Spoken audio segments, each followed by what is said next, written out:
فجر کی اذان کی ٹھنڈی صداؤں نے جب فضا کو چھوا تو کلثوم کی آنکھیں کھل گئیں۔ کمرے میں پھیلا نیم اندھیرا اور حبس زدہ خاموشی اسے ایک دم خوفزدہ کر گئی۔ باہر صحن سے برتنوں کی مدھم آوازیں اور لوگوں کی دبی دبی سرگوشیاں آ رہی تھیں۔ شاید گھر والے جاگ رہے تھے اور کلثوم کے سکون کا خیال کرتے ہوئے کسی نے کمرہ باہر سے بند کر دیا تھا۔ کچھ فاصلے پر اسے بستر کے کونے میں داؤد نظر آیا، جو معصومیت میں دنیا سے بے خبر گہری نیند سو رہا تھا۔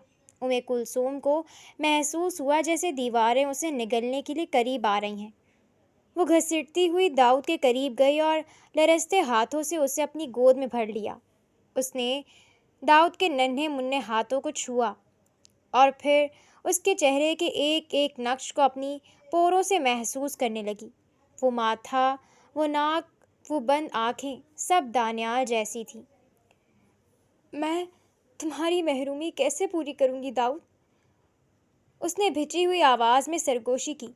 تم تو جانتے بھی نہیں کہ تم نے آج کیا کھو دیا ہے۔ جیسے کل رات بابا تمہارے ساتھ کھیل رہے تھے، جیسے وہ تمہیں ہوا میں اچھال کر ہنسا رہے تھے، ویسے اب کوئی نہیں کھیلے گا، اب کوئی ویسے نہیں سمیٹے گا۔ یہ کہتے ہی وہ ضبط جو کل رات سے ایک بند کی طرح اس کے اندر بندھا تھا اچانک ٹوٹ گیا۔ اس کے بعد ایک گرم آنسو داؤد کے رخساروں پر گرنے لگے اور وہ جو اب تک ایک ساکت بت بنی ہوئی تھی اندر سے کسی کچے مکان کی طرح ڈھیر ہو گئی۔ اس نے داؤد کو اپنے سینے میں بھینچ لیا اور اس کی سسکیاں لمحوں میں دھاڑوں میں بدل گئیں۔ دانیال، آپ کیوں چلے گئے؟ اس کے بلند رونے کی آواز پر گھر والے بدحواسی میں کمرے کا دروازہ کھول کر اندر داخل ہوئے۔ ماں نے تڑپ کر داؤد کو اس کی گود سے لیا اور برابر کھڑی بہن کے حوالے کیا، پھر فوراً کلثوم کو اپنے سینے سے لگا لیا۔ صبر کر جا میری بچی، اللہ کو یہی منظور تھا۔ ہمت کر کلثوم، ہمت کر۔ ماں اسے چمٹا کر رونے لگی، مگر کلثوم ماں کے کندھے پر سر رکھے کسی زخمی پرندے کی طرح تڑپ رہی تھی اور اس کی ہر چیخ دانیال کے نام پر ختم ہو رہی تھی۔ وقت اپنی رفتار سے گزر رہا تھا، مگر کلثوم کے لیے ہر پل طویل تھا۔ وہ میکے تو آ گئی تھی، مگر اس کا دل اسی کرائے کے ٹوٹے پھوٹے گھر میں اٹکا تھا جہاں دانیال کی خوشبو اور اس کے ساتھ گزارے حسین لمحے قید تھے۔ وہ روتی نہیں تھی، بس خاموش ہو گئی تھی۔ دن بھر داؤد کے ساتھ رہتی اور رات کا طویل حصہ مصلے پر دانیال کی بخشش کی بھیک مانگتی۔ ایک دن اس کے بابا پھل لائے تو کلثوم کی نظریں تھیلے پر جم گئیں۔ ابو، ان پھلوں میں خربوزہ نہیں ہے، اگر دانیال لاتے تو کبھی نہ بھولتے، داؤد کو بہت پسند ہے نا؟ اس کی آواز پر اس کے باپ نے اسے سینے سے لگا لیا۔ 8واں مہینہ ختم ہوتے ہی اسے درد اٹھنے لگے اور ایک بار پھر وہ آپریشن تھیٹر کے اسی سرد ماحول میں تھی۔ اس نے ایک اور بیٹے کو جنم دیا جس کا نام مصطفیٰ رکھا گیا۔ سب خوش تھے، مگر کلثوم کی نظریں کمرے کے دروازے پر جمی تھیں۔ وہ لمحے آنکھوں سے گزرنے لگے تھے جو داؤد کی پیدائش پر دانیال کے ساتھ گزرے تھے۔ 2 ہفتے گزر گئے۔ ایک رات کلثوم نے داؤد کو سلایا، پھر ننھے مصطفیٰ کو پیار کر کے دودھ پلا کر ڈکار دلا کر بستر پر لٹا کر حسب معمول مصلے پر بیٹھ گئی۔ یا اللہ، دانیال کے جانے سے ہم تنہا ہوئے ہیں، پر آپ نے ہمیں نہیں چھوڑا۔ بس مجھے ہمت دے کہ میں ان بچوں کے لیے مضبوط سائبان بن جاؤں۔ وہ ابھی دعا مانگ ہی رہی تھی کہ اسے ایک دبی سی ہچکی کی آواز آئی۔ اس نے مڑ کر دیکھا، داؤد کروٹ بدل رہا تھا اور مصطفیٰ سو رہا تھا۔ وہ دوبارہ دعا میں مشغول ہو گئی، مگر دل عجیب ہونے لگا۔ یا اللہ، میں آپ سے بہت راضی اور خوش ہوں۔ اللہ، آپ بھی مجھ سے اور دانیال سے راضی ہو جائیں۔ وہ دعا مختصر کر کے اٹھ کھڑی ہوئی اور پہلے داؤد کے پاس جا کر پیار کیا اور پھر مصطفیٰ کو گود میں لے کر پہلے اس کے ہاتھ چومے، پھر گال جب کچھ گیلا گیلا محسوس ہوا۔ غور سے دیکھنے پر مصطفیٰ کے گال پر دودھ لگا دکھا۔ وہ رومال اٹھا کر دودھ صاف کرنے لگی جب ہاتھ ٹھٹک کر رکے۔ مصطفیٰ؟ اس نے کانپتے ہاتھوں سے بچے کو ہلایا۔ کوئی حرکت نہیں، ننھی پلکیں پتھر ساکت تھیں۔ یا اللہ، نہیں! وہ دیوانہ وار باہر بھاگی، ماں باپ کے کمرے کا دروازہ پیٹا۔ امی، اسے دیکھیں، یہ حرکت نہیں کر رہا۔ ہچکی بھی آئی تھی اسے، امی سے کچھ ہو گیا ہے، وہ دیوانوں کی طرح کہہ رہی تھی۔ پریشان مت ہو کلثوم، ٹھیک ہو جائے گا، بچہ ہے، ایسا ہوتا ہے۔ اس کا باپ اسے تسلی دینے لگا، پر مصطفیٰ میں واقعی کوئی حرکت نہ پا کر وہ ہسپتال بھاگے۔ ہسپتال پہنچے تو معلوم ہوا کہ سانس کی نالی میں دودھ جانے سے بچہ دم توڑ چکا تھا۔ کلثوم کے قدموں تلے سے زمین نکلی تھی۔ وہ ساکت ہو گئی۔ اس کا بھائی اسے سہارا دے رہا تھا، جبکہ ماں مصطفیٰ کے ننھے وجود کو سینے سے لگا کر رو رہی تھی۔ وہ لوگ واپس گھر آ گئے۔ رات بھر مصطفیٰ کا ننھا وجود ساکت بیٹھی کلثوم کی آغوش میں رہا۔ اگلی صبح مصطفیٰ کا جنازہ تیار تھا۔ ماں نے بچہ کلثوم کے سامنے رکھا۔ کلثوم، آخری بار دیکھ لو۔ کلثوم نے مصطفیٰ کو ہاتھوں میں لیا اور سینے سے بھیج لیا۔ اس کی رونے کے باعث آنکھیں اس قدر سوج چکی تھی کہ کھلنے میں تکلیف ہو رہی تھی۔ اس نے ماں کی طرف دیکھا اور پوچھا، امی، میرے ہاتھ میں کیا ہے؟ مصطفیٰ ہے، تمہارا چھوٹا بیٹا۔ ماں تڑپ کر بولی۔ امی، یہ کس حال میں ہے؟ اس نے دوبارہ پوچھا۔ مردہ حالت میں ہے کلثوم۔ کلثوم نے اپنے لختے جگر کا ماتھا چوما۔ امی، گواہ رہیے گا کہ میں اس حال میں بھی اپنے اللہ سے راضی اور خوش ہوں۔ یہ جملہ سنتے ہی ماں نے اسے خود میں بھیج لیا۔ کلثوم کے سامنے سے اس کے 2 ہفتے کے ننھے مصطفیٰ کا جنازہ اٹھا لیا گیا۔ وقت کا پہیہ اپنی پوری رفتار سے گھوم رہا تھا۔ سورج روز نکلتا اور ڈوب جاتا۔ محلے میں رونقیں لگی رہتی، لوگ ہنستے کھیلتے اور اپنی خوشیوں میں مگن رہتے۔ دانیال اور مصطفیٰ کی جدائی کا زخم جو کبھی ناسور لگتا تھا، اب دوسروں کی یادوں کے کسی دھندلے کونے میں دب گیا تھا۔ وقت کا یہی تو خاصہ ہے، یہ ہر غم کو ایک قصہ پارینہ بنا دیتا ہے۔ داؤد اب 2 سال کا ہو چکا تھا۔ اس کی ننھی شرارتیں پورے گھر میں زندگی کی لہر دوڑاتی تھیں۔ کبھی صوفے کے پیچھے چھپنا، کبھی ٹوٹی پھوٹی زبان میں باتیں کرنا۔ وہ سب کی آنکھوں کا تارا تھا۔ مگر اس ہنستے کھیلتے گھر میں اگر کسی کی زندگی ساکت ہو گئی تھی تو وہ کلثوم تھی۔ کلثوم آج بھی وہیں کھڑی تھی جہاں دانیال اسے چھوڑ کر گیا تھا۔ اس کی زندگی 2 حصوں میں بٹ گئی تھی۔ دن کا وقت جب وہ داؤد کے کام کرتی، اسے کھلاتی، سنبھالتی اور گھر والوں کے ساتھ وقت گزارتی۔ رات کا وقت جب دنیا سو جاتی تو کلثوم کا اصل جیون شروع ہوتا۔ وہ گھنٹوں مصلے پر بیٹھی رہتی، دانیال کے لیے بخشش کی دعائیں مانگتی اور پھر موبائل نکال کر اپنی اور داؤد کی پرانی ویڈیوز اور تصویریں دیکھتی۔ وہ تنہائی میں دانیال کے تصور سے باتیں کرتی۔ کبھی کبھی تو وہ خالی کرسی کی طرف دیکھ کر ایسے مسکراتی جیسے دانیال وہیں بیٹھے اسے کوئی لطیفہ سنا رہا ہو۔ دانیال، دیکھیں نا، داؤد اب بالکل آپ کی طرح چلتا ہے۔ اپنے ہر انداز سے بتاتا ہے کہ میں دانیال یوسف کا بیٹا ہوں۔ وہ دبی آواز میں سرگوشی کرتی اور پھر خود ہی جواب کے انتظار میں خاموش ہو جاتی۔ کلثوم کی یہ کیفیت اس کے ماں باپ سے چھپی ہوئی نہیں تھی۔ وہ دیکھتے کہ ان کی جوان بیٹی کس طرح زندہ درگور ہو رہی ہے۔ دانیال کا جانا ان کے لیے ایک صدمہ تھا، مگر اپنی بیٹی کی یہ حالت دیکھنا ان کے لیے روز کی موت بن گیا تھا۔ اسے کب تک ایسے دیکھیں گے؟ کلثوم کی ماں نے ایک رات اپنے شوہر سے پوچھا۔ یہ لڑکی اپنے آپ کو ختم کر دے گی۔ اس کا جسم یہاں ہے، پر روح دانیال کے ساتھ قبر میں چلی گئی ہے۔ باپ نے سرد آہ بھری۔ وہ جانتے تھے کہ زخم کتنا گہرا ہے، مگر وہ یہ بھی جانتے تھے کہ زندگی ٹھہرنے کا نام نہیں ہے۔ وہ دونوں اب کچھ ایسے فیصلے کرنے پر مجبور ہو رہے تھے جن کا ذکر کرنا شاید کلثوم کے لیے ایک طوفان تھا۔ ایک شام عشاء کی نماز کے بعد کلثوم کے باپ نے اسے اپنے کمرے میں بلایا۔ کلثوم اندر داخل ہوئی اور سامنے بچھی کرسی پر بیٹھ گئی۔ کچھ دیر ادھر ادھر کی باتیں کرنے اور داؤد کی ضرورت کا پوچھنے کے بعد اس کے باپ نے وہ بات چھیڑی جس کا خوف کلثوم کو تھا۔ کلثوم، ایک بہت اچھا رشتہ آیا ہے تمہارے لیے۔ نیک سیرت لوگ ہیں اور وہ تمہیں تمہارے بچے سمیت قبول کرنے کو تیار ہیں، باپ نے بڑے دھیمے لہجے میں کہا۔ کلثوم نے ضبط سے اپنے لب بھینچ لیے۔ اس کی انگلیاں دوپٹے کے پلو کو سختی سے مسلنے لگیں۔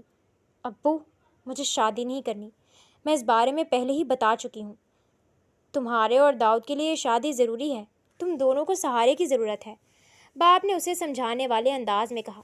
مجھے کسی سہارے کی ضرورت نہیں ہے ابو، میرا اللہ میرے لیے کافی ہے، اس نے 2 ٹوک لہجے میں جواب دیا۔ اللہ تو سب کے لیے کافی ہے، مگر یہ دنیاوی سہارے بھی اللہ ہی کے بنائے ہوئے نظام کا حصہ ہیں۔ پر آپ لوگ ہیں نا میرے ساتھ؟ کلثوم کی آواز میں بے بسی آ گئی تھی۔ ہم کب تک زندہ رہیں گے کلثوم؟ تمہارے سامنے ایک لمبی زندگی پڑی ہے، ہم تمہیں ایسے زندہ درگور ہوتے نہیں دیکھ سکتے۔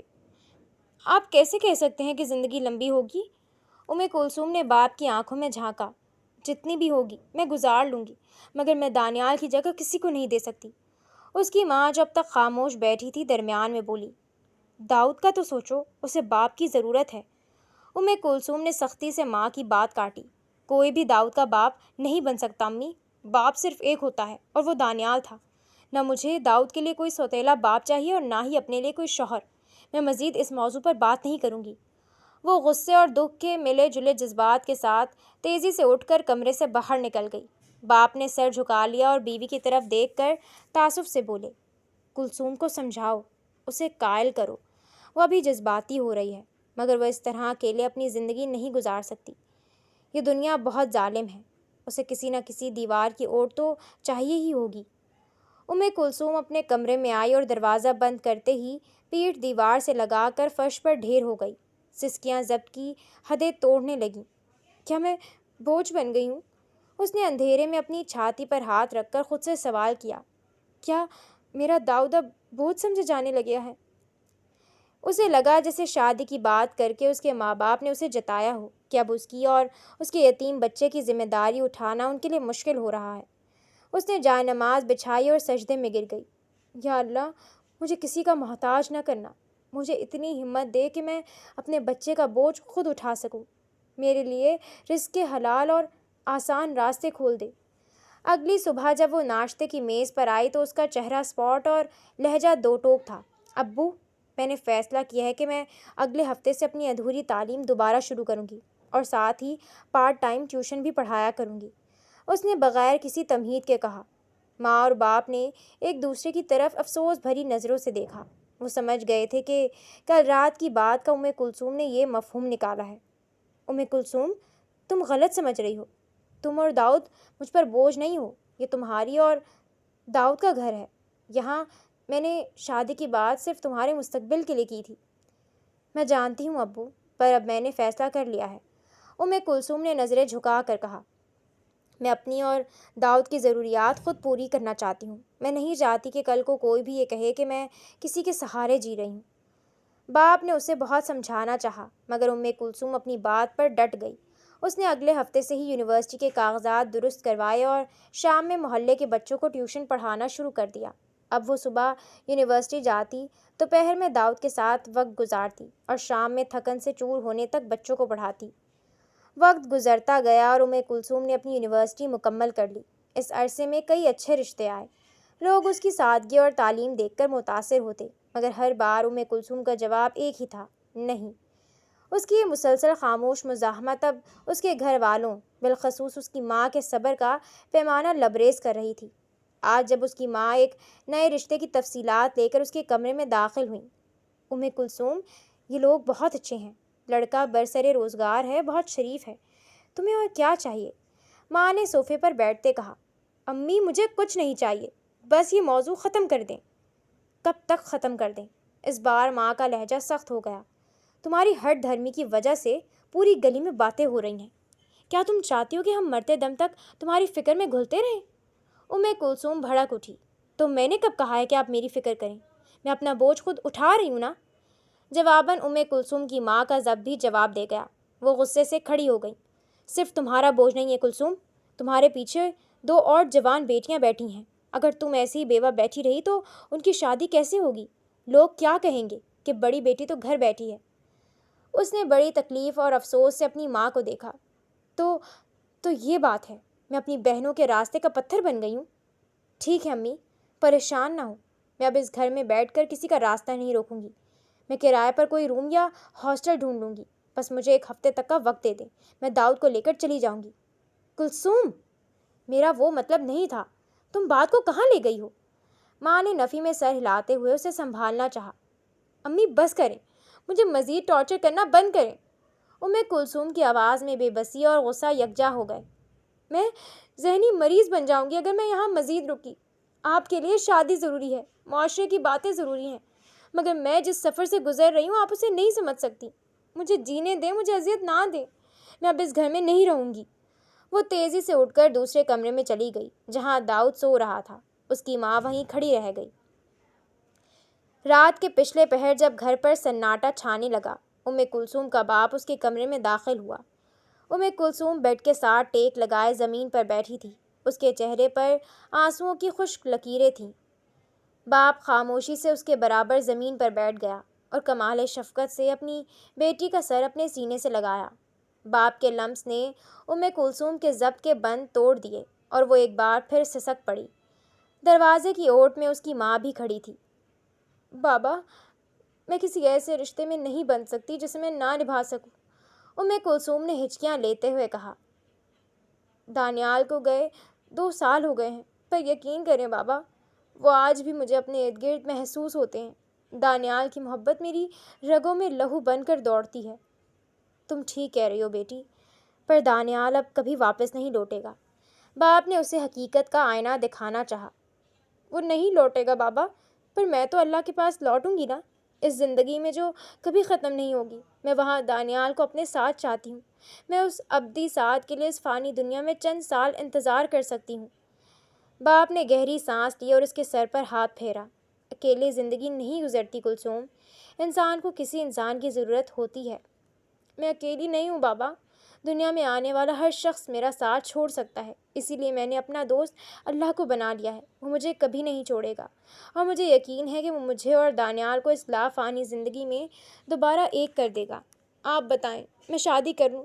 پر بابا، میرا دل محبتوں سے بھر چکا ہے، اس میں اب کسی دوسرے شخص کے لیے رتی برابر گنجائش باقی نہیں رہی۔ باپ کچھ دیر خاموش رہا، پھر دھیمے سے پوچھا، اور داؤد کا کیا سوچا ہے؟ اس کا حق نہیں ہے باپ پر؟ کیا وہ نہیں چاہے گا کہ اس کا بھی کوئی سہارا ہو؟ کلثوم نے تڑپ کر باپ کی بات کاٹی۔ بابا، اسے باپ دینے کی کوشش میں اس سے اس کی ماں نہ چھینیں۔ دانیال اس سے کتنی محبت کرتے تھے، آپ نے شاید انہیں کبھی داؤد کو پیار کرتے ہوئے نہیں دیکھا، اسی لیے آپ یہ بات کر رہے ہیں۔ میرا بچہ پہلے ہی باپ سے محروم ہو چکا ہے، میں چاہ کر بھی اسے دانیال جیسی توجہ نہیں دے پا رہی، تو کیا آپ چاہتے ہیں کہ میں اس کی ماں کو بھی رشتوں میں بانٹ دوں؟ کلثوم کی اس دلیل پر باپ کے پاس کوئی جواب نہیں تھا۔ جیسی تمہاری مرضی کلثوم، باپ نے بوجھل آواز میں کہا۔ میں اور تمہاری ماں اب تمہیں مزید مجبور نہیں کریں گے، پر جس دن تمہیں لگے کہ تم اکیلے زندگی کاٹتے تھک گئی ہو تو مجھے بتا دینا۔ وہ کھڑے ہوئے اور جانے سے پہلے مڑ کر سنجیدگی سے کہا، اور وہ جو تم نے اپنی ماں سے گھر چھوڑ کر جانے کی بات کہی تھی وہ دوبارہ تمہارے منہ سے نہ سنوں۔ جب تک میں زندہ ہوں یہ گھر تمہارا ہے اور تمہارے بچے کا ہے۔ باپ کمرے سے نکل گیا، مگر کلثوم کو محسوس ہوا جیسے اس کے کندھوں سے ایک بہت بڑا بوجھ اتر گیا ہو۔ وقت کا پہیہ گھوما اور مزید 2 ماہ بیت گئے۔ کلثوم کی زندگی میں اب ایک نیا توازن آ رہا تھا۔ داؤد کا اسکول میں داخلہ ہو گیا اور اس کے ساتھ ہی کلثوم کے اندر اپنی پہچان بنانے اور خود مختار ہونے کی تڑپ نے ایک بار پھر سر اٹھایا۔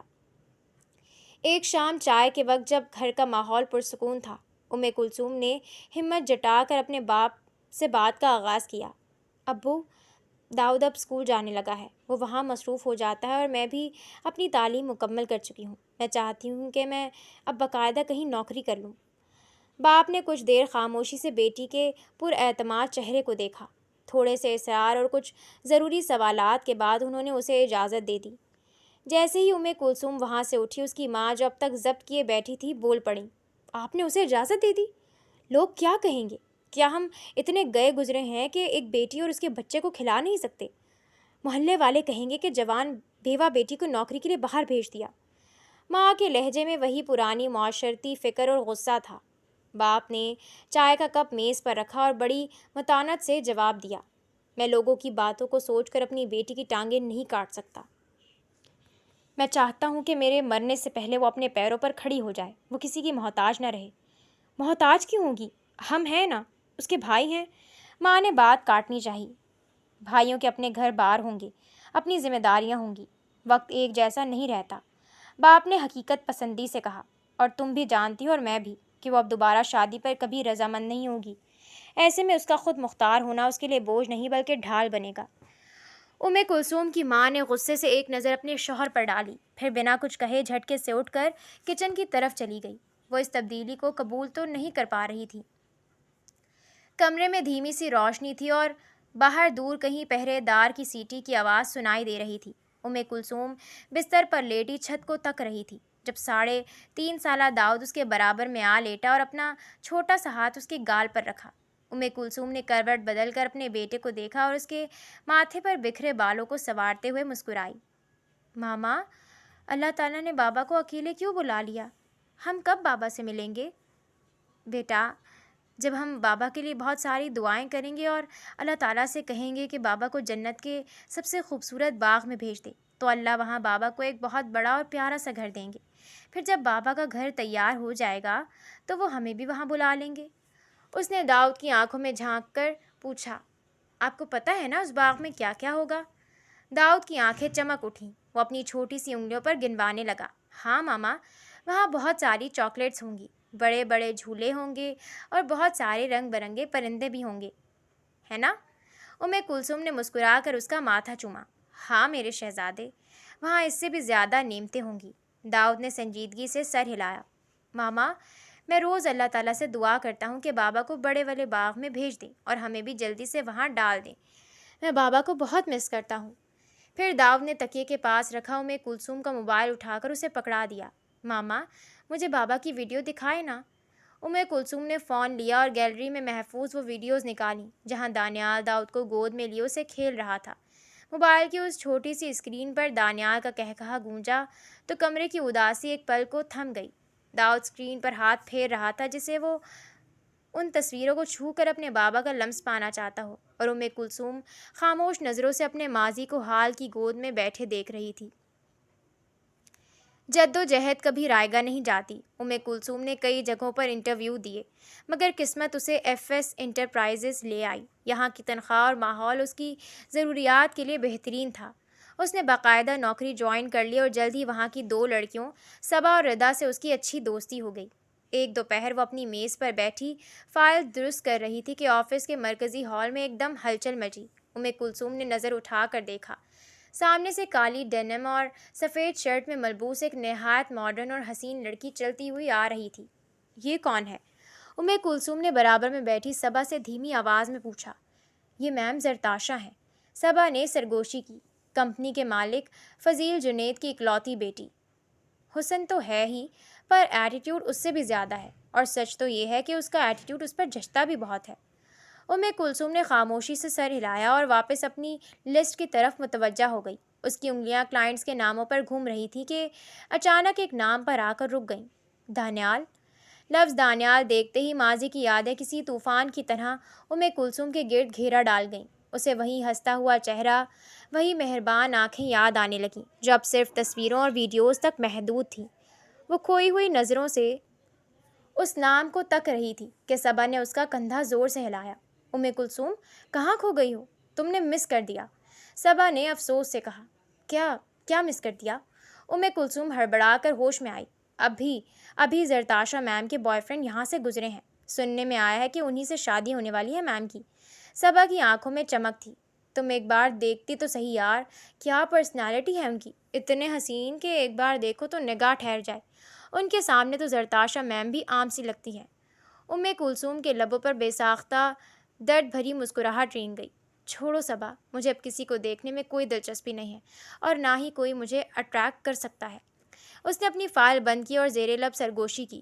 میں اپنی زندگی کا سب سے حسین مرد دیکھ چکی ہوں، اب کسی اور کا حسن میری آنکھوں کو خیرہ نہیں کر سکتا۔ وہ واپس اپنے کام میں مصروف ہو گئی، اس حقیقت سے بے خبر کہ جس حسین اتوار کا دن تھا اور کلثوم کی پہلی تنخواہ کی خوشی داؤد کے چہرے پر چمک رہی تھی۔ وہ اسے پلے لینڈ گھمانے اور شاپنگ کروانے مال لائی تھی۔ ایک نامور بیبی گارمنٹس کی دکان میں کلثوم کپڑے دیکھنے میں مصروف تھی کہ داؤد جو شیشے کی دیوار سے باہر دیکھ رہا تھا اچانک ساکت ہو گیا۔ باہر سے حمین یوسف زرتاشا کے ساتھ نہایت وجیح حلیے میں گزر رہا تھا۔ داؤد کی چھوٹی سی عقل نے فوراً کام کیا تھا۔ وہ بھاگتا ہوا دکان سے باہر نکلا اور سیدھا جا کر حمین کی ٹانگ سے لپٹ گیا۔ بابا، میرے بابا، آپ آ گئے؟ داؤد کی آواز پر حمین اور زرتاشا دونوں چونک کر رکے۔ حمین نے نیچے بیٹھ کر جیسے ہی اس بچے کو دیکھا، دل کی دھڑکن ایک پل کو تھم گئی۔ اس نے داؤد کو دیکھا جو اب اس کے گلے لگ چکا تھا۔ بابا، آئی مس یو سو مچ۔ حمین نے نرمی سے اسے پیچھے ہٹایا۔ حمین، یہ کون ہے؟ زرتاشا نے حیرت سے پوچھا۔ تم تو ایسے پوچھ رہی ہو جیسے میں اسے جانتا ہوں، حمین نے خود کو سنبھالتے ہوئے کہا۔ پھر وہ بچے کی طرف مڑا۔ بیٹا، کیا نام ہے آپ کا؟ داؤد۔ اس نے اپنا نام بتایا تو حمین مسکرایا۔ بیٹا، میں آپ کا بابا نہیں ہوں، آپ شاید اپنے بابا سے کھو گئے ہیں۔ نہیں، آپ میرے بابا ہیں، میں جانتا ہوں۔ داؤد نے بڑے یقین سے اس کی بات کاٹی۔ آپ باغ میں رہتے ہو نا؟ اللہ نے آپ کو بڑا والا گھر دے دیا۔ اس معصومانہ بات پر حمین کے لبوں پر پھر مسکراہٹ آ گئی۔ زرتاشا پرسوچ نظروں سے کبھی حمین کو دیکھتی اور کبھی داؤد کو۔ اس سے پہلے کہ وہ کچھ کہتی حمین کا فون بج اٹھا۔ دادا جان کی کال دیکھ کر وہ زرتاشا کو اشارہ کر کے سائٹ پر چلا گیا۔ زرتاشا نے داؤد کو سمجھانا چاہا۔ بیٹا، یہ آپ کے بابا نہیں ہیں۔ اسی دوران کلثوم، جو داؤد کو دکان میں نہ پا کر بدحواس ہو چکی تھی، بھاگتی ہوئی وہاں پہنچی۔ سامنے زرتاشا کو دیکھ کر وہ ایک پل کو ٹھٹکی، پھر لپک کر داؤد کو گود میں اٹھا لیا۔ یہ آپ کا بیٹا ہے؟ زرتاشا نے پوچھا۔ جی، کلثوم نے سر ہلایا۔ یہ کسی کو ڈھونڈ رہا ہے، اپنے فادر کو شاید، زرتاشا نے تجسس سے سوال کیا۔ کلثوم کی نظریں جھک گئیں۔ اس کے فادر کی ڈیتھ ہو چکی ہے، داؤد تڑپ کر بولا۔ ماما، میں نے ابھی بابا کو دیکھا ہے۔ کلثوم نے زرتاشا سے معذرت کی اور داؤد کو سمجھانے لگی۔ بیٹا، آپ کو بتایا تھا نا کہ بابا جنت کے باغ میں ہیں۔ زرتاشا نے گہری سانس لی۔ اتنے میں حمین واپس آ گیا۔ بچہ کہاں ہے؟ اس نے پوچھا۔ زرتاشا نے کلثوم کی پشت کی طرف اشارہ کیا جو داؤد کو لیے جا رہی تھی۔ اپنی ماں کے ساتھ چلا گیا، بیچارے کے فادر کی ڈیتھ ہو چکی ہے، زرتاشا نے بتایا۔ حمین کی نظریں چند لمحے کلثوم کی پشت اور اس کی گود میں موجود داؤد پر جمی رہیں، پھر وہ پلٹ گیا۔ واپسی کے سفر میں زرتاشا کچھ کھوئی کھوئی سی تھی۔ حمین، تمہیں کچھ عجیب نہیں لگا؟ کیا؟ حمین نے ڈرائیونگ کرتے پوچھا۔ وہ بچہ، وہ ہو بہو تمہاری کاپی لگ رہا تھا، تمہارا بچپن۔ حمین نے ہلکا سا کہکہا لگایا۔ تم مجھ پر شک کر رہی ہو؟ نہیں، بس بتا رہی ہوں۔ حمین کا لہجہ کچھ سنجیدہ ہو گیا۔ ہاں، حیران تو میں بھی ہو گیا تھا چند لمحوں کے لیے۔ زرتاشا مسکرائی۔ یعنی اگر ہمارا بیٹا ہوا اور وہ تم پر گیا تو وہ بالکل ویسا ہی دکھے گا۔ حمین نے سڑک پر نظریں جمائے رکھیں، مگر تصور میں بار بار داؤد کا چہرہ لہراتا رہا جو اس کی اپنی روح کا عکس معلوم ہوتا تھا۔ داؤد مال سے واپس آیا تو بہت خوش تھا۔ اس نے اپنی نانی اور گھر کے دیگر افراد کو بڑے چاؤ سے اپنے نئے کپڑے اور کھلونے دکھائے، لیکن پھر اچانک وہ اپنی نانی کے قریب ہوا اور بڑی رازداری سے ان کے کان میں سرگوشی کی۔ نانی اماں، پتہ ہے آج میں نے مال میں اپنے بابا کو دیکھا تھا۔ کلثوم نے اپنی آنکھیں میچ لیں اور چہرے پر ہاتھ پھیرا۔ اس نے واپسی کے پورے راستے داؤد کو بہت سمجھایا تھا کہ گھر پر بابا کا ذکر نہیں کرنا، لیکن بچہ تو بچہ تھا، وہ اپنی خوشی اور حیرت کو کیسے چھپاتا؟ داؤد اپنا یہ راز بتا کر دوسرے کمرے میں بھاگ گیا تو پیچھے کلثوم کی ماں نے گہری اور افسوس بھری نظروں سے اپنی بیٹی کو دیکھا۔ تم اپنی ضد میں اپنے بچے کے ساتھ بہت بڑی زیادتی کر رہی ہو کلثوم۔ ماں کا لہجہ ملامت سے بھرپور تھا۔ تم کچھ بھی کر لو، تم اسے ماں کا پیار تو دے سکتی ہو پر باپ کا نعم البدل نہیں بن سکتی۔ تمہارے بچے کو باپ کے سائے کی ضرورت ہے۔ دیکھو اب وہ انجان لوگوں میں اپنے باپ کو تلاش کرنے لگا ہے، کل کو یہ محرومی اس کی شخصیت کو کچا کر دے گی۔ کلثوم نے کوئی جواب نہیں دیا، اس کے پاس کہنے کو کچھ تھا ہی نہیں۔ وہ خاموشی سے اٹھی اور اپنے کمرے کی طرف چل دی کہ اس بوجھ کو اکیلے اٹھانا کتنا مشکل ہوتا جا رہا تھا۔ وقت گزرنے کے ساتھ ساتھ کلثوم نے محسوس کیا کہ داؤد کی چستی اور شرارتیں ماند پڑ رہی تھیں۔ وہ بچہ جو ذرا سی دیر نہیں بیٹھتا تھا اب اکثر تھکا تھکا رہنے لگا تھا۔ کبھی اس کے جسم پر نیلے نشانات نظر آتے تو کبھی وہ ہڈیوں میں درد کی شکایت کرتا۔ کلثوم نے اسے عام کمزوری سمجھ کر نظر انداز کرنا چاہا، مگر جب ایک رات داؤد کو تیز بخار ہوا اور اس کے مسوڑوں سے خون آنے لگا تو کلثوم کے ہاتھ پاؤں پھول گئے۔ ابو، داؤد کی حالت ٹھیک نہیں لگ رہی، اس کا جسم بہت گرم ہے اور اس نے ہانپتے ہوئے اپنے باپ کو بتایا۔ رات داؤد کو قریبی کلینک لے جاتے بخار کی دوائی دی۔ کلثوم یہی سمجھی کہ شاید بہت تیز بخار کی وجہ سے مسوڑوں میں خون آیا ہے۔ اگلی صبح وہ اسے شہر کے بڑے چلڈرن ہسپتال لے کر گئی۔ ڈاکٹر نے معائنے کے بعد کچھ ٹیسٹ تجویز کیے جن کی رپورٹ چند گھنٹوں بعد آنی تھی۔ جب کلثوم اور اس کے والدین ڈاکٹر کے کمرے میں داخل ہوئے تو ڈاکٹر ہاتھ میں رپورٹس کا مطالعہ کرتے کچھ متفکر تھا۔ دیکھیے، داؤد کو جینیاتی بون میرو فیلئر ہے، ڈاکٹر نے رپورٹ میز پر رکھتے ہوئے سنجیدگی سے کہا۔ یہ ایک جان لیوا بیماری ہے جس میں جسم نئے خون کی خلیات بنانا بند کر دیتا ہے۔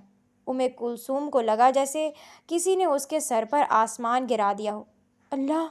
اس کے دل نے بے اختیار پکارا تھا۔ ڈاکٹر صاحب، اس کا علاج؟ کلثوم کی ماں نے ہمت مجتمع کرتے پوچھا اور کلثوم کی جانب دیکھنے سے مکمل گریز کیا۔ ڈاکٹر نے گہرا سانس لیا۔ اس کا واحد اور مستقل علاج بون میرو ٹرانسپلانٹ ہے، لیکن اس جینیاتی بیماری میں ہمیں ایک ایسے ڈونر کی ضرورت ہوتی ہے جس کا جینیاتی اسٹرکچر داؤد سے ہو بہو میچ کرے۔ سب سے زیادہ چانسز اس کے بائیولوجیکل فادر کے ہوتے ہیں۔ اگر باپ کا میرو میچ کر جائے تو داؤد کی جان بچانے کے امکانات 90% تک بڑھ جاتے ہیں۔ کلثوم کے کانوں میں جیسے سائیں سائیں ہونے لگی۔ ڈاکٹر کی بات اس کے لیے کسی زلزلے سے کم نہیں تھی۔ جس دانیال کو وہ منو مٹی تلے دفنا آئی تھی، آج اسی دانیال کا زندہ ہونا اس کے بچے کی زندگی کی واحد شرط بن گیا تھا۔ ڈاکٹر صاحب، اس کے بابا تو اس دنیا میں نہیں رہے، کلثوم کے باپ نے پریشانی سے کہا۔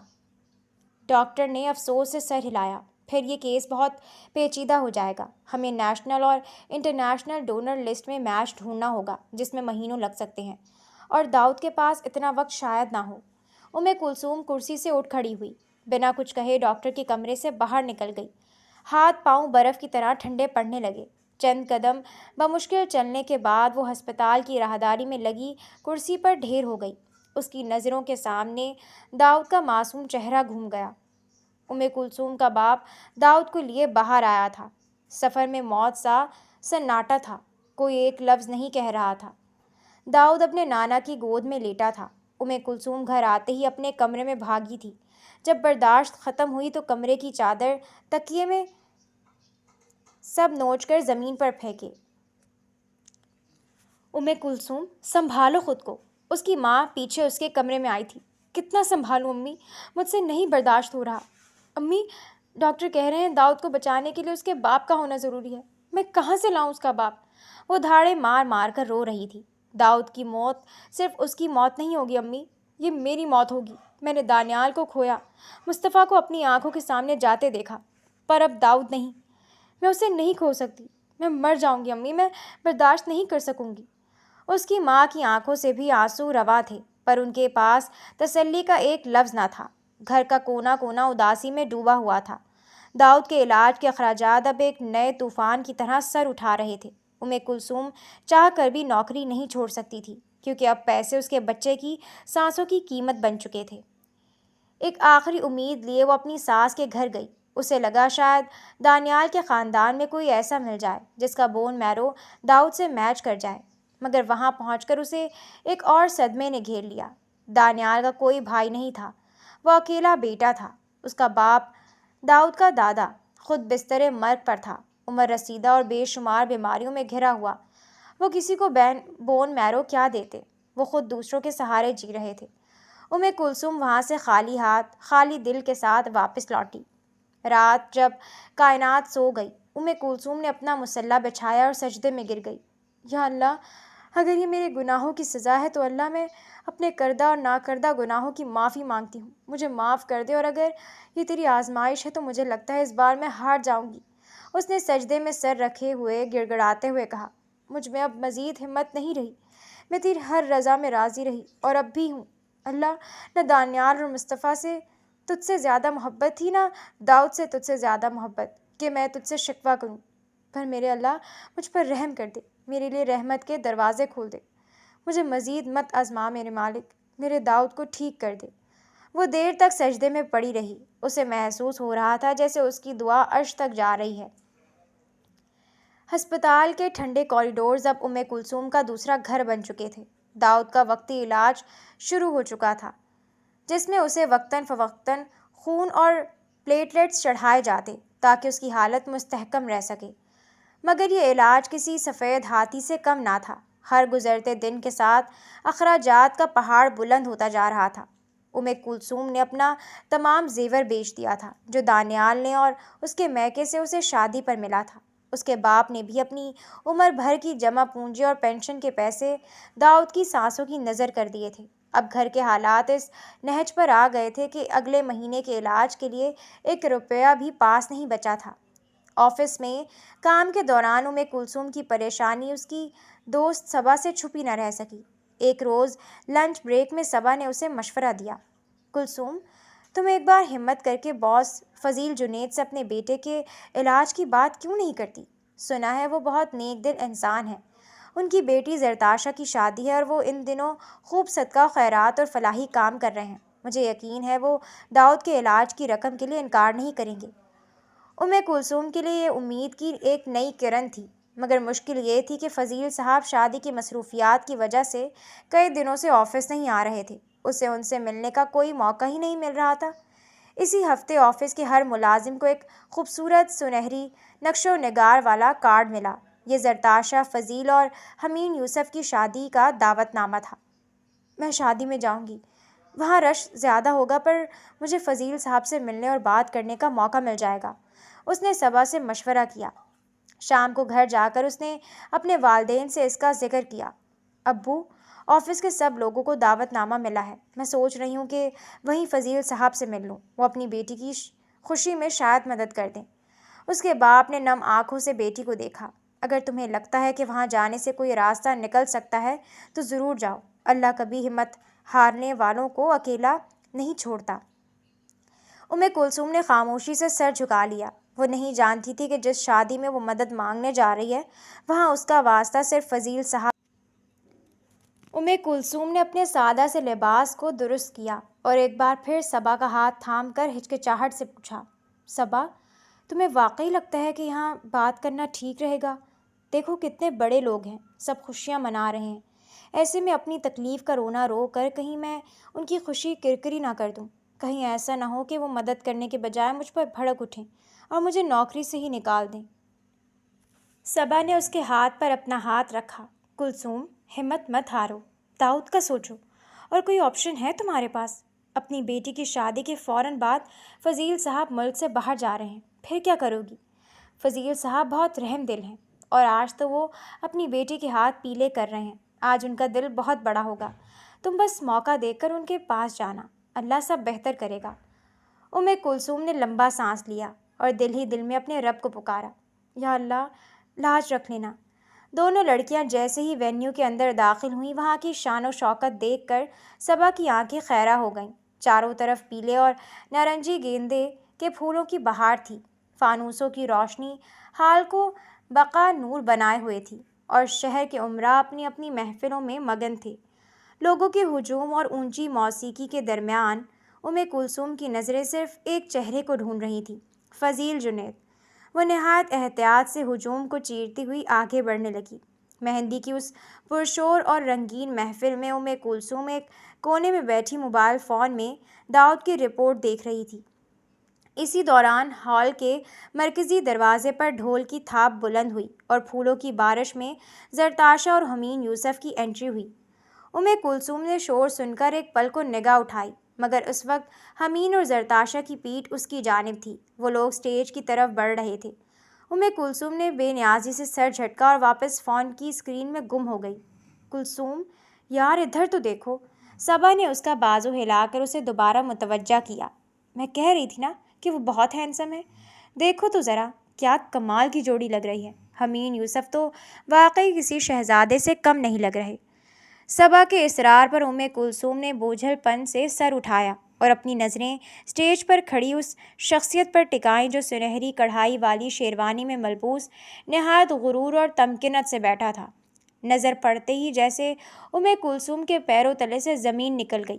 اس کے ہاتھ سے موبائل فون گرتے گرتے بجا، دماغ چکرانے لگا اور ارد گرد کی آوازیں مدھم ہو گئیں۔ اسے لگا جیسے سامنے اسٹیج پر حمین نہیں بلکہ دانیال بیٹھا ہے۔ یہ کون ہے صبا؟ کلثوم کی آواز حلق میں پھنس کر رہ گئی تھی۔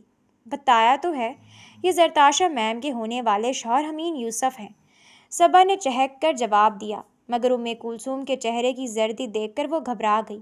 کلثوم، تمہیں کیا ہوا؟ کلثوم نے کوئی جواب نہ دیا۔ وہ کسی مسحور کن کیفیت میں لڑکھڑاتے ہوئے اپنی جگہ سے اٹھی اور اسٹیج کی جانب بڑھنے لگی۔ اس کے قدم من بھر کے ہو رہے تھے، مگر اسے قریب سے دیکھنا تھا۔ وہ جوں قریب جا رہی تھی اس کا دل بند ہونے لگا۔ وہی نقش، وہی قد و قامت، وہی آنکھیں، بس وہ دانیال جیسی نرمی نہیں تھی بلکہ ایک وحشت ناک تکبر تھا۔ کلثوم کا وجود لرز اٹھا۔ نفرت، غصے اور افسوس کی ایک شدید لہر اس کے اندر سے اٹھی اور وہ وہیں پاس پڑی ایک خالی کرسی پر ڈھیر ہو گئی۔ اس کے ذہن میں فلم کی طرح دانیال سے شادی سے لے کر اس کی موت تک کا ہر منظر گھومنے لگا۔ اسے یاد آیا کہ دانیال کی لاش اس قدر بگڑ چکی تھی کہ کسی نے بھی اس کا چہرہ نہیں دیکھا تھا، اسے بس ویسے ہی دفنایا گیا تھا۔ داؤد سچ کہہ رہا تھا، اس نے زیر لب سرگوشی کی۔ اسے یاد آیا کہ اس کے معصوم بیٹے نے مال میں اسی شخص کو دیکھ کر بابا پکارا تھا۔ اس کا مطلب تھا کہ اس کا بیٹا اپنے بابا کو پہچان گیا تھا، جبکہ وہ خود اسے وہم سمجھتی رہی۔ جیسے جیسے سچائی کی تہیں کھل رہی تھیں کلثوم کے اندر آگ بھڑکنے لگی۔ اسے اس عالی شان مقام، ان خوشیوں اور حمین کے اس ظالمانہ سکون سے گھن آنے لگی۔ اس کا جی چاہ رہا تھا کہ وہ اٹھے، چیخے اور اس پورے وینیو کو آگ لگا دے۔ وہ شخص جس نے دانیال کو جیتے جی مار دیا تھا، آج وہی حمین یوسف کا روپ دھارے کسی اور کی زندگی سنوارنے والا تھا، جبکہ ان کا بیٹا ہسپتال میں زندگی